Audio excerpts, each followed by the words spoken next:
I'm equally counsel in the team that is being led by Mr. Danstan Omari, who are fighting for the rights of our client, Honorable Dr. Boni Khalwale.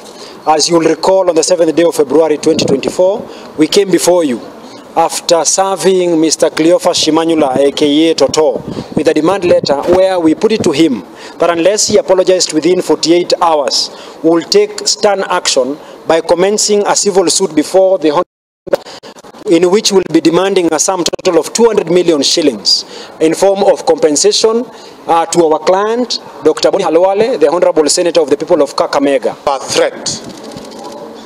And Toto said, those are not politicians. He thought Dr. Boni Khalwale is among those who do demands and don't implement. We have filed, so we have lived to the expectation of what Boni Khalwale is. Number two, why did we file at the High Court? The amount of money Dr. Boni Khalwale is seeking, 200 million. The jurisdiction of a magistrate's court ends at 20 million.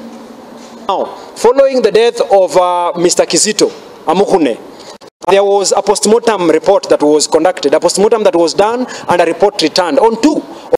That is on the 29th day of January 2024 and on the 3rd day of February 2024.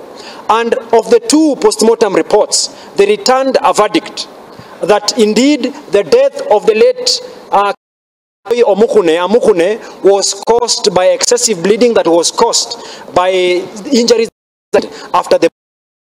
I will not belabor more on what the content, that the words that were spoken are unpalatable. They are words not used in a civilized democratic republic like Kenya. They are words that are obscene. They are words that demean. Na kio kiama kia KMP